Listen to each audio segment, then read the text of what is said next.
Welcome to The Mud Report, brought to you by SLURRYWORX. I'm Chantel Stone, and this is Episode 1, Drill with Properties, Not Products. Hey everybody, I am so glad you could join me because I'm really looking forward to presenting this episode of Drill with Properties, Not Products. I've been in the industry 15 years, and I absolutely I have a passion for helping drillers make their mud work better for them, make their projects go so much easier. So with that, I guess let's get this kicked off and I can explain what I mean when I say drill with properties, not products. All right, let's start off with some honesty here. Why is it we select the products that we select? Is it because we're familiar with the labels on the bucket or the printing on the bag? Is it because it's the cheapest product and we're trying to save money on cost? You know, that's the reality, to be honest with you. I've run into that over and over again. I know this product. I've used it before. It's been successful, this mix. It is successful until all of a sudden it isn't, right? Then we hit that one hole that mix doesn't work anymore. Our hole starts collapsing. Our tooling starts getting stuck. We can't get the hole cleaned. We can't advance forward. We're starting to have a lot of problems. So what happens? The products aren't working anymore. Is that right? Here's the thing. I'm going to come with some hard truths on this. Most of the time, it's not the product's fault. We haven't tuned our properties into the drilling conditions that we're in. The drilling conditions change, not the products. So then the products that we're always used to aren't working for us anymore. Those products aren't giving us the properties for the conditions that we're in. So that's what I mean when I say drill with properties. Don't drill just with products. To be honest with you, you can have any product you want on your job site. I want you to know the properties that you need and then select the products that'll give you those. And that's actually why I'm wanting to start these series, is to convey a better understanding of what you might need. Because if you understand what the properties are and what they're giving you, what you need to actually look for in products, that's going to help your selection of products so much better. And that's actually going to help you build a mud that is going to be successful. So I'm going to ask you, stop focusing on the products. Start focusing on the properties that you need. And look, this isn't going to be easy because those properties may change from hole to hole, from project to project. So let's learn what properties are and which ones you may need for any given project. So where do we start? Well, let's start with a property that I would say the majority of us are familiar with, and that's viscosity. Now, I love starting with this property because this is the one that is the most misunderstood. I'll be quite honest with you. I'm going to start out this way. Sometimes before we can learn what things are, we need to break them down and figure out what they aren't. And viscosity just absolutely fits that. Sometimes we use viscosity as a catch-all. If my mud is thick enough, then my hole will be fine, right? I mean, sometimes we build those really, really thick muds because we think it's giving us something that in reality it's not. Did you know that viscosity is only one property? It's one piece of the puzzle. And it doesn't always give us the things that we think it does. Did you know that viscosity is not what keeps our hole open? It's also not what keeps sands from starting to collapse in on us, or it doesn't keep clay from swelling or disintegrating. And it does not keep cobbles and pebbles or any of our cuttings suspended when we stop pumping. The only thing viscosity does is the right viscosity will help us with cleaning the hole and carrying capacity of our cuttings, getting them out of the hole. Now, I say the right viscosity. What's the right viscosity? I'm going to talk about this on the next episode. I'm going to go so much more into detail about what viscosity really does for us. But here's the thing, there's a lot it doesn't do that we think it does. Now, have we ever been able to complete a hole with a thick fluid? Of course. Yes, that's happened. Because maybe that was really all we needed on that hole. And it worked for us in that instance. But have we run into holes where this concept of a really thick mud didn't work for us? I'm going to go out on a limb here and say, yeah. And did we wonder what's wrong with the products? Why aren't they working? I have a thick mud, but obviously it's not working or it's not thick enough. My hole's collapsing on me. I'm starting to lose my tooling. It's getting stuck. That is where viscosity is not the property we need on that hole. And I'll be real honest with you. It's rarely the property that I want, these super, super thick muds. I really want a mud that is moderate to low viscosity. Because what I'm going to do is I'm going to build in some other properties that I know I need. So, let's start talking about some other properties that we need. And specifically, I'm going to go ahead and jump to a property that oftentimes gets mistranslated as the viscosity is doing the work, when in reality, it's a whole nother fairly unrelated property. Now, let's jump over to a property called gel strengths. Now, what is a gel strength?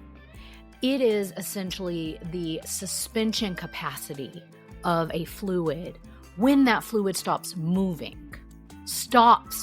Now, that's the key to this.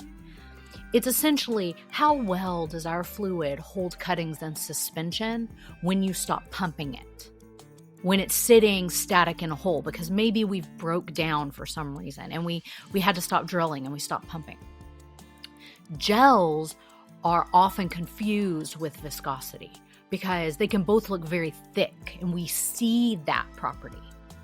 But it is, trust me when I say, very different than viscosity, because I can make you an incredibly thick fluid that, well, let me ask you, have you ever found you've had a thick fluid that all the cuttings are settling out and you didn't know why because it did look thick? That's because you actually didn't have gel strength in that fluid that could suspend those cuttings when it stopped moving, when you stopped pumping it. So they are very different properties. And when your gels are too low, that is actually when you start losing your cuttings. They start falling out of suspension and you start, well, creating problems for yourself. Now, on the opposite side, when they're too high, we also start incurring problems. And, here's the thing. With all these properties, this is just an overview today. And maybe you've heard some things that you've never heard before. But I'm going to go in probably painstaking more detail in future episodes. Each one of these properties are going to get their own dedicated episode. So I hope you hang in there with me and you find that you actually are hearing things and learning things that are just something you haven't heard before. All right, so here's the thing. How do we get properties? How do we build properties like viscosity and gel strengths? Well, now that comes back to products. But hang on a minute, Chantel, you said don't focus on the products, focus on the properties. You're right, I did. I absolutely did. And I'm going to hold true to that because properties, the right properties are going to make your mud and the wrong ones are going to break it. The wrong ones are going to be why your hole is causing you so much problems. So let's start building the right properties. And how do we build properties? Through selecting the right products. So let's talk about some of the base products that really start building our properties in. And those products, and I'm going to talk in generalities here because here's the deal. I don't sell products. I'm not out in the market pushing a product portfolio with a label and with, my brand. What I do sell is knowledge. And that knowledge is for you to go out as a driller or, as a technical advisor in the industry and help drilling companies better select their products to give them a successful mud and a successful project. So the products that we're going to start with are bentonite and polymers. So you may say, gosh, Chantel, this is really hard because there's so many bentonite products out there. And come on, let's be realistic. There's a ton more polymers than there are bentonite. What do I choose? So I'm going to give you some basis. And this is where you kind of got to go out and do a little of the work yourself. This is where I'm going to ask you to go out there and get to know your products better. The products that you want to buy, get to know what they're going to do for you. Because you're right, there's a lot of bentonite products out there, and all of them give you different viscosities. And the polymers give you different properties or different functions to either help or in some cases harm what you're trying to do. So when I say go get to know them, that's going to require testing and understanding of what you're testing. Now, we're going to get to that in the future, but let's back up and let's really talk about what does bentonite give us or can give us, and what do polymers do for us. Now, bentonite is going to give us a certain level of viscosity, and that viscosity is different for each bentonite product. It can give us low viscosity or moderate viscosity or even high viscosity. So we got to know what we want to build in. And I'm going to tell you, if you're asking me, I'm going to head toward the low to moderate viscosity because most of the time, the majority of the time, it's going to be all I need. We don't need as much viscosity as we think we do. Bentonite is also the only product that's going to give us gel strengths and filter cakes. And I'm going to extrapolate from the filter cake, you get filtration control. But bentonite's the only product that does that. Did you know polymers do not give us gel strengths, not true gels, and they don't build you a filter cake? You need bentonite to do that. Now, where do polymers come in? Bentonite is a fantastic base, and sometimes some bentonites have extra filtration control built in. They have things built into it. But polymers, and I love to do this, I love to take polymers and enhance my bentonite fluid, my slurry, my mud, because there's polymers out there that can give us an even tighter filter cake, a thin filter cake, and we want a thin filter cake. And we want to get our filtrate as low as possible, and polymers will help us do that. Polymers can be added to our mud to help control those swelling clays that we encounter downhole, or the ones that want to collapse in on us. That's why we need polymers. Now, here's the thing. You may ask me, what kind of mud would you build, Chantel? Well, if you come to ask me the majority of the time, now not all the time, but the majority of the time, I'm going to go to a low to moderate viscosity bentonite. And I'm going to build in the other properties that I need using polymers. And I'm going to enhance that bentonite with those polymers. And I may throw some surfactants in, or if you need some lost circulation material, I'm going to build a slurry based on the properties that you need for your hole. Now, do I ever use an all-polymer fluid? Do I always have to use bentonite? Of course you can use an all-polymer fluid sometimes. And there is a time and a place where it is my go-to. But it's not as, I actually don't go to it as often as a lot of drillers. Maybe that's their preference. And there are times you really do need bentonite. So it's knowing when to use certain products based on the conditions you're in. And that's really what it comes down to.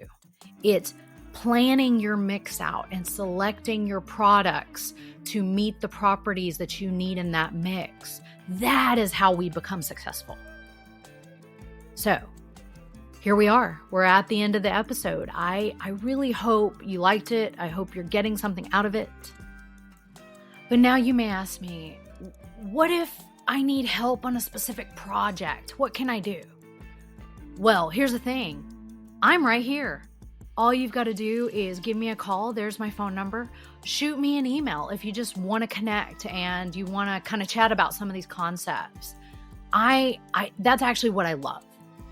And here's the thing. I would love to come out and do a training for your crew. If you want to have more mud training, if you want to go into deeper concepts, if you want to mix some mud and test some mud and tune it in to some of the things you think you need, and we can talk about what you need. We can talk about the conditions that you run into. We can go over all of that. That's what I love to do. So give me a call. We can set up and tune in. I'm pretty flexible. We can tune in a training just for you. So I'm right here. Give me a call if you need any help. And I hope you come back and listen for more because there's so much more to come. So make sure you hit that subscribe button. And look, if you like this episode, you like the content, make sure you hit that like button, hit that thumbs up. Here at SLURRYWORX, my whole goal is to make your slurry work for you. And that is what I aim to do. So let me know how I can do that better. We'll catch you next time.